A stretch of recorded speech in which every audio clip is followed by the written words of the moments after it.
Hello मेरे प्यारे बच्चों, कैसे हैं आप सब। आई होप आप सब बहुत अच्छे बहुत प्यारे होंगे। और आपका ये वाईसीटी प्लेटफॉर्म आप सभी बच्चों का स्वागत करता है। और यहाँ पर हम लेकर आए हैं आप सभी के लिए। यूरोप में राष्ट्रवाद खत्म कर चुके हैं और जो भारत में राष्ट्रवाद चल रहा था उसका हम लोग यहाँ पे पूरे पूरे प्रश्न सॉल्व कर रहे हैं। आपको पता होना चाहिए बेटा, आप हमने ऑब्जेक्टिव आपका करवा दिया था, अति लघु उत्तरीय करवा दिए थे, और अब हम बढ़ेंगे दीर्घ उत्तरीय प्रश्नों की तरफ और सारे हम लोग कंप्लीट कर रहे हैं। और आप लोगों से रिक्वेस्ट है कि चैनल को प्लीज सब्सक्राइब करें, अपने दोस्तों के साथ इस वीडियो को शेयर करें ज़्यादा से ज़्यादा। कोई इशू हो, कोई प्रॉब्लम्स हो तो प्लीज कमेंट बॉक्स में मेंशन करें, हम उसका रिप्लाई देने के लिए हमेशा हाँ तत्परता से खड़े हैं। आपको बिल्कुल भी परेशान नहीं होना है। अब बताइएगा सर यहाँ से प्रॉब्लम क्रिएट हो रही है, ताकि हम उस प्रॉब्लम का निवारण कर सके, ठीक है ना। कोई इशू बेटा नहीं होना चाहिए। चलिए हम लोग चलते हैं अपने प्रश्नों की तरफ। और आपको पता होना चाहिए जो यूथ कंपटीशन टाइम से बेटा इसकी सारी किताब अवेलेबल हैं। सर कहाँ पर हैं? फ्लिपकार्ट, अमेजॉन, यूआईसीटी, प्राइम बुक से भी आप इस बुक को जाकर खरीद सकते हैं, ठीक है ना। लिंक मैं आपको प्रोवाइड कर दूंगा डिस्क्रिप्शन बॉक्स के अंदर, जाकर आप लोग खरीद लीजिएगा। कोई अगर इशू आएगा तो प्लीज बता दीजिएगा सर, यहाँ से में प्रॉब्लम्स है, ताकि हम आपके जो सर प्रॉब्लम्स है ना उसका निवारण कर पाए। और जितने भी इम्पॉर्टेंट प्रश्न हैं उन सभी को आज करेंगे और अच्छे समझते हुए करेंगे। जो आपके बोर्ड में क्या है, बार बार रिपीटेड है, तो आज हम लोग करने वाले हैं दीर्घ उत्तरीय प्रश्नों को करने वाले हैं। क्लियर है? तो चलिए सबसे पहले प्रश्न की शुरुआत करते हैं। और ये है बेटा अपना भारत में राष्ट्रवाद। ध्यान देना कौन सा चैप्टर है? तो भारत में राष्ट्रवाद का क्या बेटा, ये हमारा चैप्टर है, ठीक है ना। चलिएगा, सबसे पहला बेटा प्रश्न है कि राष्ट्रवाद क्या है। भारत में राष्ट्रवाद के उदय के प्रमुख कारणों का उल्लेख कीजिए। मतलब कि आप राष्ट्रवाद से क्या समझते हैं, और भारत में जो राष्ट्रवाद का उदय है इनके कौन कौन से बेटा कारण थे, प्रमुख कारणों का क्या करना है, उल्लेख करना है। देख सकते हैं 2026 के जीएस पेपर कोड में आया हुआ है। अच्छा, अभी ये नहीं है तो अथवा में ये आया था, मतलब कि वो अभी आया था। और मान लीजिए ये भी अथवा में, मतलब कि ये आया था एक, और ये भी हमारा आया था। ये ऐसा नहीं बना तो ऐसे क्या आएगा कि भारत में राष्ट्रवाद के उदय के प्रमुख कारणों की व्याख्या कीजिए। मतलब प्रश्न एक ही है। जब भी आप बोर्ड पेपर दे रहे हैं तो आप केवल टॉपिक समझिए कि भारत में राष्ट्रवाद का उदय, बस इतना समझिएगा, बाकी वही है। या राष्ट्रवाद आ जाए, सब एक ही है। बस बनाते चले जाइएगा अपने मन से। पेपर को 2025 के बीएएस सीआर पेपर कोड में आया था, 2024 की आईजेडजेए पेपर कोड, 2022 के सीसी पेपर कोड में आया हुआ है। अथवा हम करके आया हुआ है राष्ट्रवाद क्या है। भारत में राष्ट्रवाद या सामूहिक अपनेपन के भाव का उदय किस प्रकार हुआ था, और ये 2025 के सीटी पेपर कोड में आया हुआ, मतलब बार बार रिपीटेड है। और इन अगर प्रश्नों को तैयार कर लेते हैं तो ये समझ लीजिए कि बोर्ड एग्जाम में आपका जो 70 में 70 की तैयारी है 100% हो जाएगी। इसकी जिम्मेदारी हमारी है, आपको कोई भी प्रॉब्लम क्रिएट नहीं होने देंगे। हमारा प्रश्न क्या है, राष्ट्रवाद क्या है, भारत में राष्ट्रवाद के प्रमुख कारणों का उल्लेख करना है। चलिए जानते हैं बेटा कि भारत में राष्ट्रवाद क्या है, किसे कहते हैं भारत में राष्ट्रवाद, या फिर राष्ट्रवाद क्या होता है, भारत में राष्ट्रवाद के प्रमुख कारण क्या थे, अपनेपन का भाव राष्ट्र में कैसे हुआ, ये सारी चीजें हैं। तो राष्ट्रवाद की भावना तब पनपती है जब लोग ये महसूस करने लगते हैं कि वे एक ही राष्ट्र के अंग है। मतलब राष्ट्रवाद की भाव, राष्ट्रवाद क्या है, राष्ट्रवाद का मतलब ये है कि हम अपने राष्ट्र को क्या करें, सपोर्ट करें, अपने राष्ट्र में रहने वाले लोगों के जो विचार हैं अपना माने, और हम उनका क्या करें, सपोर्ट करें। तो जो राष्ट्रवाद की भावना तब पनपती है जब लोगों को यह महसूस होता है कि ये भारत अपना ही है। तब वे एक दूसरे को एकता के सूत्र में बांधने वाली कोई साझा बात ढूंढ लेते हैं। सामूहिक अपनेपन की यह भावना आंशिक रूप से संयुक्त संघर्षों से पैदा हुई थी। इतिहास व साहित्य, लोक कथाएं व गीत, चित्र व प्रतीक सभी ने राष्ट्रवाद को साकार करने में अपना योगदान दिया था। भारत में राष्ट्रवाद की भावना पनपने में योगदान देने वाले कुछ प्रमुख कारक निम्नलिखित है। यानी कि जो अपनेपन की भावना है हमारे राष्ट्र में, हमारे भारत में, वो जो उत्पन्न हुआ वो निम्नलिखित वजह से उत्पन्न हुआ। पहला क्या है, 20वीं सदी में राष्ट्रवाद के विकास के साथ भारत की पहचान भी भारत माता की छवि का रूप लेने लगी। यह तस्वीर पहली बार बंकिम चंद्र चट्टोपाध्याय ने बनाई थी। 1870 के दशक में उन्होंने मातृभूमि की स्तुति के रूप में वंदे मातरम गीत लिखा था और बाद में इसे उन्होंने अपने उपन्यास आनंद मठ में शामिल भी कर लिया। यह गीत बंगाल में स्वदेशी आंदोलन में खूब गाया गया और स्वदेशी आंदोलन की प्रेरणा से अवनींद्रनाथ टैगोर ने भारत माता की विख्यात छवि को क्या किया है, चित्रित भी किया है। आगे तीसरे पॉइंट में लिखेंगे, राष्ट्रवाद का विचार भारतीय लोक कथाओं को पुनर्जीवित करने के लिए आंदोलन से भी मजबूत हुआ। 19वीं सदी के अंत में राष्ट्रवादियों ने भाटों व चारणों द्वारा गाई सुनाई जाने वाली लोक कथाओं को दर्ज करना भी शुरू कर दिया। उनका मानना था कि यदि कहानियां हमारी परंपरागत संस्कृति की तस्वीर पेश करती हैं जो बाहरी ताकतों के प्रभाव से भ्रष्ट और दूषित हो चुकी हैं। तीसरे पॉइंट में बेटा यहाँ पे लिखेंगे, राष्ट्रवादी नेता लोगों में राष्ट्रवाद की भावना भरने के लिए चिन्हों और प्रतीकों के बारे में जागरूक होते गए। 1921वीं तक गांधी जी ने भी स्वराज का झंडा तैयार कर लिया था और यह तिरंगा था, सफेद, हरा और लाल। इसके माध्यम में गांधीवाद प्रतीक चरखे को जगह दी गई जो आत्म सहायता का प्रतीक था। जुलूसों में यह झंडा थाम कर चलना शासन के प्रति अवज्ञा का क्या था, एक संदेश था। चौथे पॉइंट में लिखेंगे, इतिहास की पुनर्व्याख्या राष्ट्रवाद की भावना पैदा करने का एक और साधन था। अंग्रेजों की नजर में भारतीय पिछड़े हुए और आदम लोग थे। मतलब कि यहाँ पे जो हमारे अंग्रेज आए थे वो भारत के लोगों को अवहेलना की नजर से देखते थे। उनका ये कहना था कि भारत बहुत गरीब है, यहाँ पे अनपढ़ गंवार लोग हैं, इनको कुछ भी नहीं आता। मतलब कि वो हमें क्या समझते थे, अनपढ़ समझते थे, गंवार समझते थे और आदिम प्रकृति के लोग समझते थे। अपना शासन खुद नहीं संभाल सकते थे और इसके जवाब में भारत के लोग अपनी महान उपलब्धियों की खोज में अतीत की ओर देखने लगे। और जब भारतवासी को यह महसूस हुआ कि भैया ये हमारे साथ गलत हो रहा है, तो जो भारत के लोग थे वो अपने अतीत को देखने के लिए लगे कि भैया हमें भी अपने आप को इनसे बड़ा करना है। उन्होंने इस गौरवमयी प्राचीन युग के बारे में लिखना शुरू किया और जब कला और वास्तुशिल्प, विज्ञान और गणित, धर्म और संस्कृति, कानून और दर्शन, हस्तकला और व्यापार फल फूल रहे थे, इस राष्ट्रवादी इतिहास में पाठकों को अतीत में भारत की महानता व उपलब्धियां पर गर्व करने और ब्रिटिश शासन के तहत दुर्दशा से मुक्ति के लिए संघर्ष का मार्ग अपनाने का आह्वान भी किया था। अगला यहाँ पे प्रश्न है, इंपॉर्टेंट है, देखिएगा। दूसरा है क्या कि सविनय अवज्ञा आंदोलन की सीमाओं का एक संक्षिप्त निबंध लिखिए। 2025 के सीयू पेपर कोड, 2022 के सीबी पेपर कोड में आया हुआ है और इम्पॉर्टेंट है, ये तैयार कर लीजिएगा, बोर्ड में आएगा और छाप दीजिएगा। किसी को कोई दिक्कत नहीं होनी चाहिए। अगर कोई दिक्कत हो रही है तो प्लीज बता दीजिएगा, सर यहाँ पे मुझे प्रॉब्लम क्रिएट हो रही है। ठीक है, चलेगा। सविनय अवज्ञा आंदोलन की सीमाएं निम्नलिखित है, यानी सविनय अवज्ञा आंदोलन क्या है और इनकी क्या क्या सीमाएं थी। एक प्रश्न यहाँ पे बहुत प्यारा बनता है कि सविनय अवज्ञा आंदोलन किसने शुरू किया था। बहुत बढ़िया सर, गांधी जी ने शुरू किया था। कहां से? चंपारण में गांधी जी ने सविनय अवज्ञा आंदोलन की शुरुआत किया था। क्लियर है, ये बात याद रखना इंपॉर्टेंट है, ठीक है ना। तो पहला यहाँ पे है, मतलब क्या क्या इसकी सीमाएं थी। जब सविनय अवज्ञा आंदोलन शुरू हुआ उस समय समुदायों के बीच संदेह और अविश्वास का माहौल बना हुआ था। दूसरा, कांग्रेस से कटे हुए मुसलमानों का एक तबका किसी संयुक्त संघर्ष के लिए तैयार नहीं था। तीसरा क्या था सीमाएं, भारत के विभिन्न धार्मिक नेताओं और जाति समूहों के नेताओं ने अपनी अपनी मांगे शुरू कर दी थी, जिससे सविनय अवज्ञा आंदोलन के प्रति इन्होंने कोई खास रुचि नहीं दिखाई।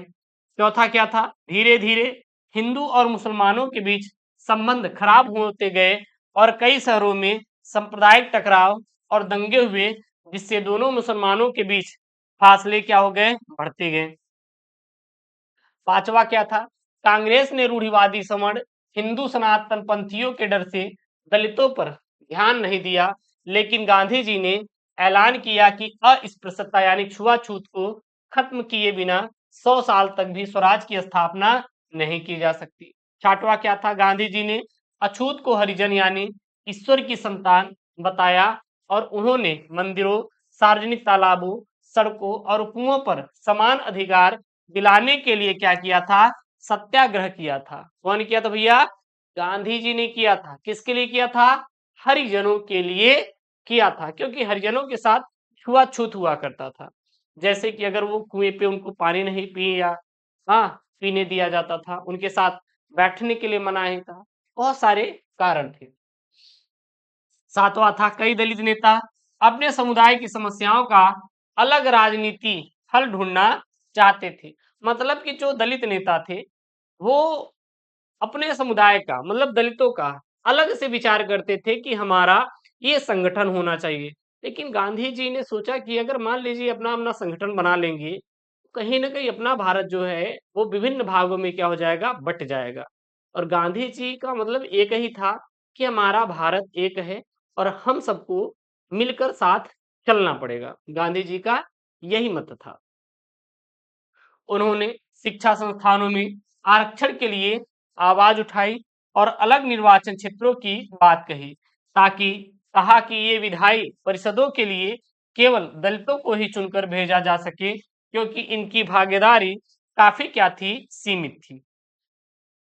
तीसरा यहाँ पे प्रश्न है, इंपॉर्टेंट है, देखिएगा प्रश्न क्या है। महात्मा गांधी द्वारा चलाए गए 3 सत्याग्रह आंदोलनों के कारण और उनके परिणाम लिखिए। मतलब कि जो महात्मा गांधी जी ने अपने द्वारा चलाए गए मतलब गांधी जी ने जो 3 सत्याग्रह आंदोलन चलाए थे वो कौन कौन है और उनके परिणाम क्या क्या निकले, बाद में रिजल्ट क्या निकल कर आया। पेपर में आपको सिर्फ ये देखना है कि गांधी जी के द्वारा चलाए गए 3 सत्याग्रह, बस ये याद रखना है। अब ऐसा नहीं कि सर सब कुछ आप याद नहीं कर पाएंगे भाई, समझ आ रहा है ना, पॉइंट को उठा के याद करना है। अच्छा ये नहीं आ रहा है तो अच्छा ये आप देख सकते हैं 2024 की IX बेटा पेपर कोड में बना हुआ है।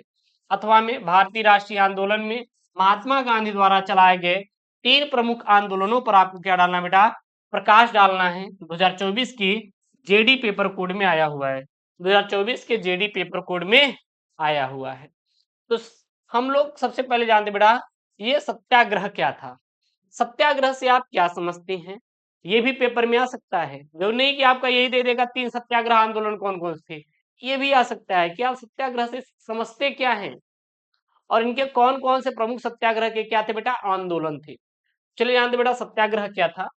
तो सत्याग्रह का जो शाब्दिक अर्थ है, सत्य के लिए आग्रह करना। सत्याग्रह सत्य एवं अहिंसा पर आधारित होता है और महात्मा गांधी द्वारा चलाए गए 3 सत्याग्रह आंदोलन लिखित है। मतलब सत्याग्रह का जो शाब्दिक अर्थ होता है, सत्य के लिए आग्रह करना, मतलब रिक्वेस्ट करना कि आप सभी लोग सत्य के रास्ते पर चलिए। छुआछूत को कम करना है, मतलब उसके लिए लेकर कहीं ना कहीं हाँ जो बहुत ज्यादा है उसको कम करके धीरे धीरे खत्म करना है। और हमें कभी झूठ नहीं बोलना है, किसी के साथ हिंसा नहीं करना है, अहिंसा के रास्ते पर चलना है। तो इसी को सत्याग्रह कहा जाता है। सबसे पहला सत्याग्रह आंदोलन था चंपारण सत्याग्रह। सबसे पहला बेटा क्या था, चंपारण का सत्याग्रह यानी चंपारण सत्याग्रह अंग्रेजों के विरुद्ध भारत में महात्मा गांधी द्वारा चलाए जाने वाला पहला सत्याग्रह आंदोलन था। पहला सत्याग्रह आंदोलन कौन था, चंपारण सत्याग्रह। याद कर लीजिए, चंपारण सत्याग्रह था ये पहला गांधी जी के द्वारा चलाए जाने वाला क्या था, सत्याग्रह आंदोलन था। इसे महात्मा गांधी ने 1917 में शुरू किया और इस सत्याग्रह को जबरन हो रही नील की खेती को बंद करवाने के लिए शुरू किया गया था। आपसे प्रश्न पूछेगा कि जो पहला सत्याग्रह आंदोलन था महात्मा गांधी जी के द्वारा चलाया गया चंपारण सत्याग्रह आंदोलन, ये क्यों चलाया गया था। तो चंपारण में हो रही नील की खेती को बंद करने के लिए चंपारण सत्याग्रह की शुरुआत की गई थी। ये पॉइंट में बेटा आप याद रखना, ठीक है।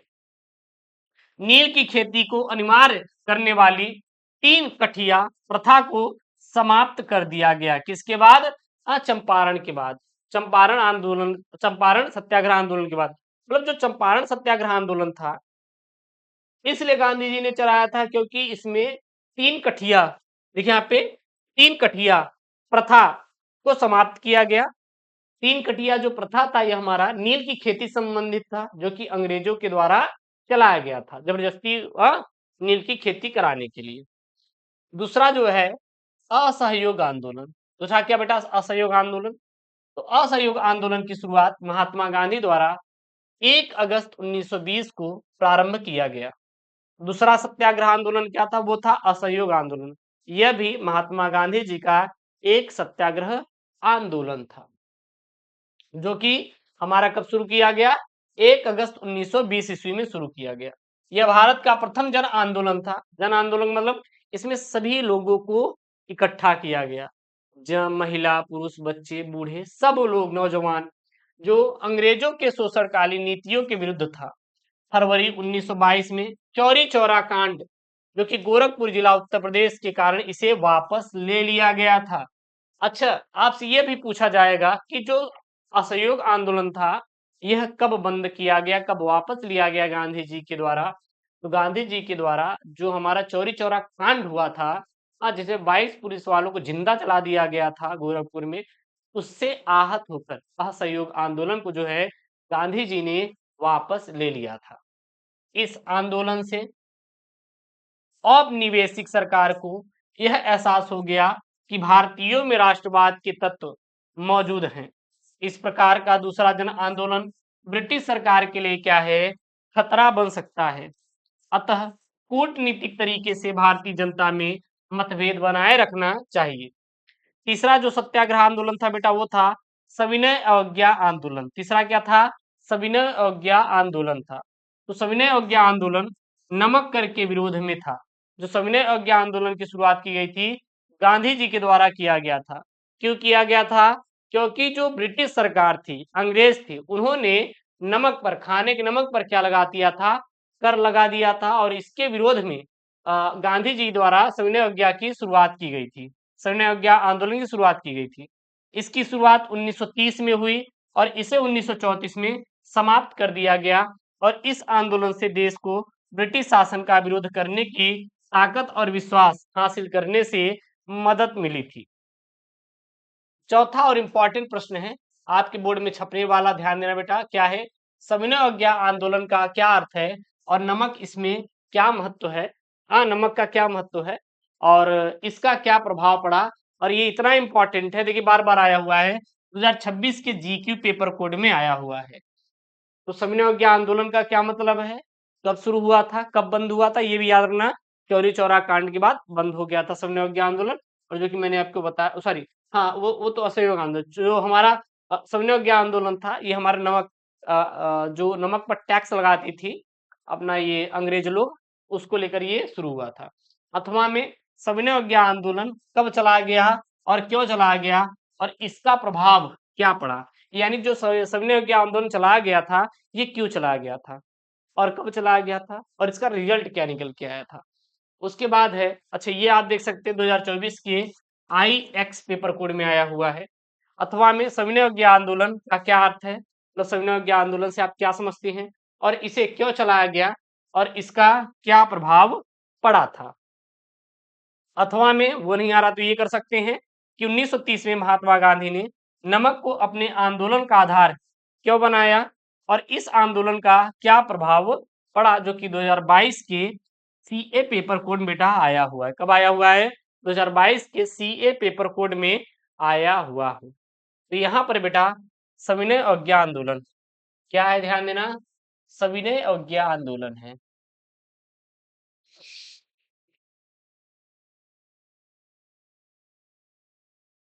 सविनय अवज्ञा आंदोलन, सर ये सविनय अवज्ञा आंदोलन क्या है? नम्रता पूर्वक किसी के आदेश की अवहेलना करना सविनय अवज्ञा कहलाती है। सविनय अवज्ञा आंदोलन, जिसे नमक आंदोलन द्वितीय के नाम से भी जाना जाता है, जो सविनय अवज्ञा आंदोलन को हम लोग नमक आंदोलन द्वितीय के नाम से भी जानते हैं। ये पॉइंट में आप याद रखना। 1930 से 1934 तक चला था। कौन सा हमारा सविनय अवज्ञा आंदोलन। सुधी 4 साल भैया विरोध किए थे, तब जाकर नमक से क्या हुआ, हटा था, टैक्स हटा था। और आपको लगता है कि चीजें तुरंत ही मिल गई हैं? हाँ, ऐसे थोड़ी ना होता है सर। क्लियर है? ब्रिटिश राज्य के अन्यायपूर्ण कानूनों का विरोध करने के लिए किया गया था।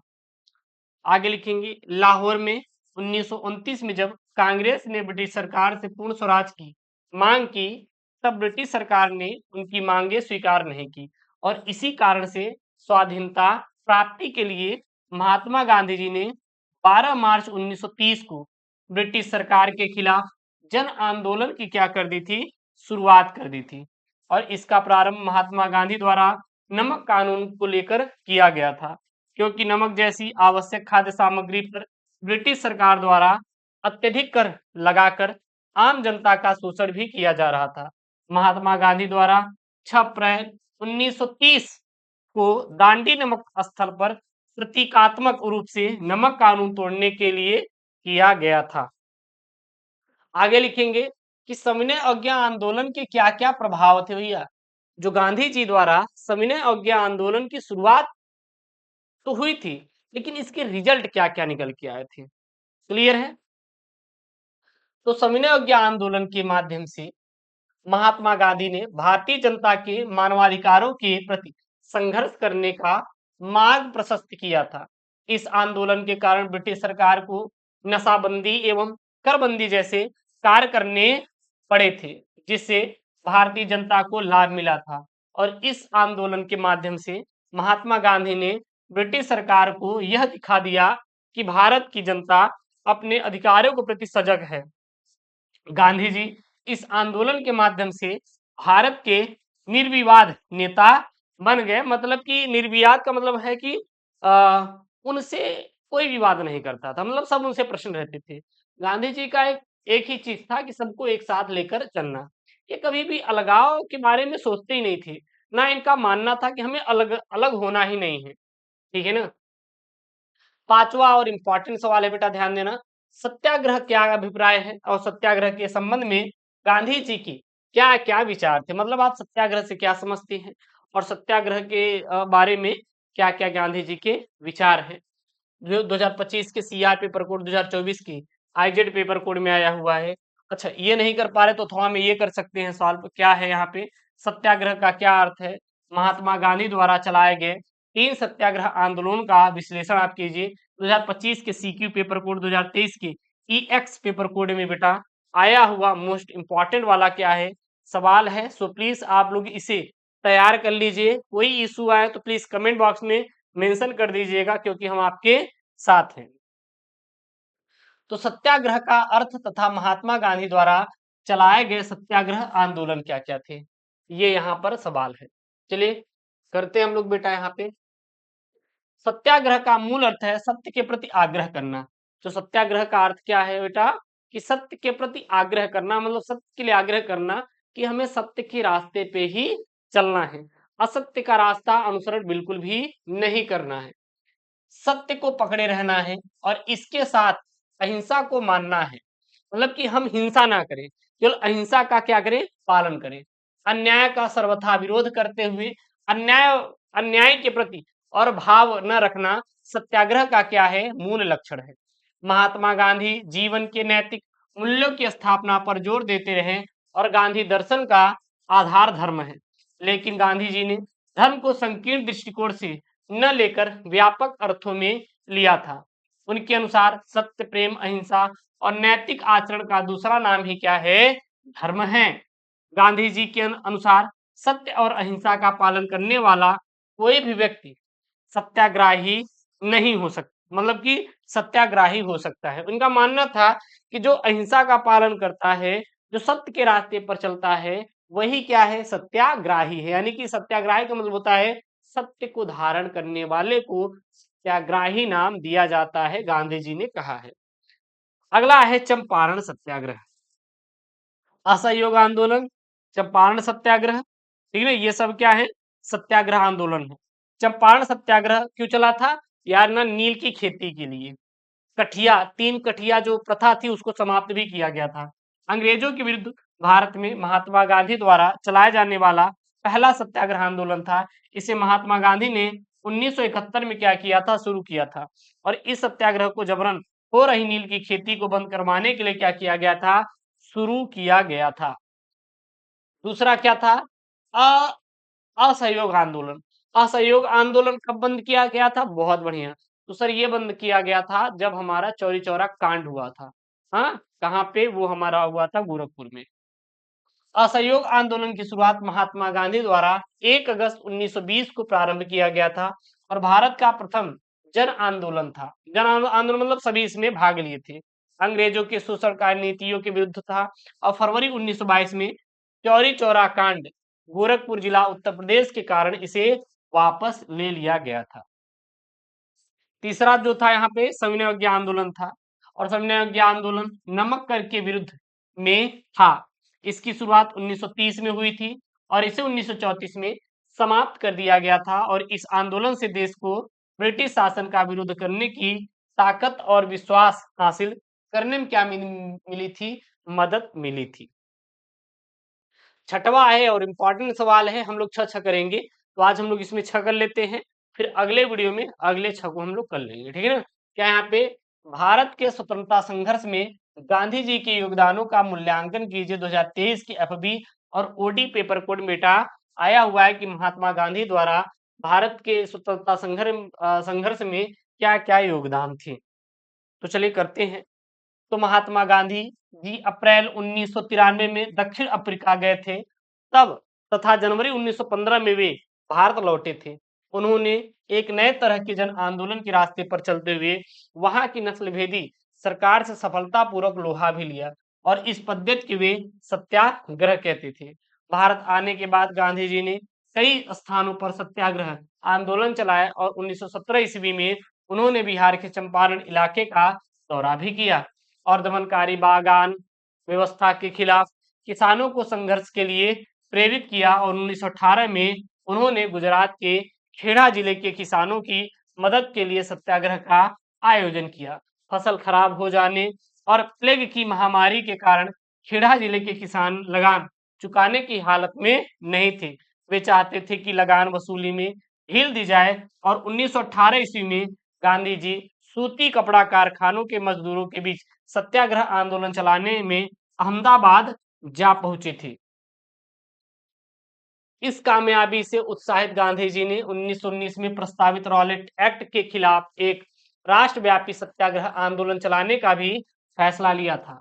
भारतीय सदस्यों के भारी विरोध के बावजूद इस कानून को इंपीरियल लेजिस्लेटिव काउंसिल ने बहुत जल्दबाजी में पारित कर दिया था।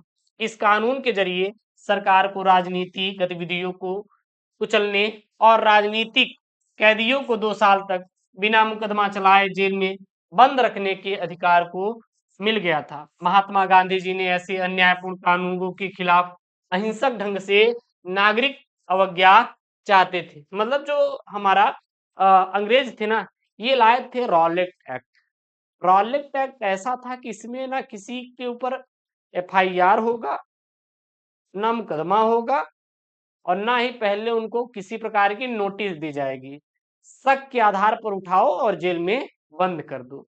तो इसका विरोध गांधी जी ने किया था कि भैया ऐसे थोड़ी ना हो सकता है कि जिसको मन में आएगा आप उठाओगे और फिर लेके चले जाओगे, ये तो गलत हो जाएगा ना। रॉलेट एक्ट सत्याग्रह में सफलता मिलने के बाद उन्होंने असहयोग आंदोलन की शुरुआत किया और यह आंदोलन 1 अगस्त 1920 को शुरू हुआ था और इसके तहत ब्रिटिश सरकार के खिलाफ असहयोग जताने के लिए लोगों से अपील की गई थी। इस आंदोलन में स्कूल, कॉलेज, न्यायालय न जाएं और न ही कर चुकाएं। ये सारी चीजें लोगों को करने के लिए कहा गया था।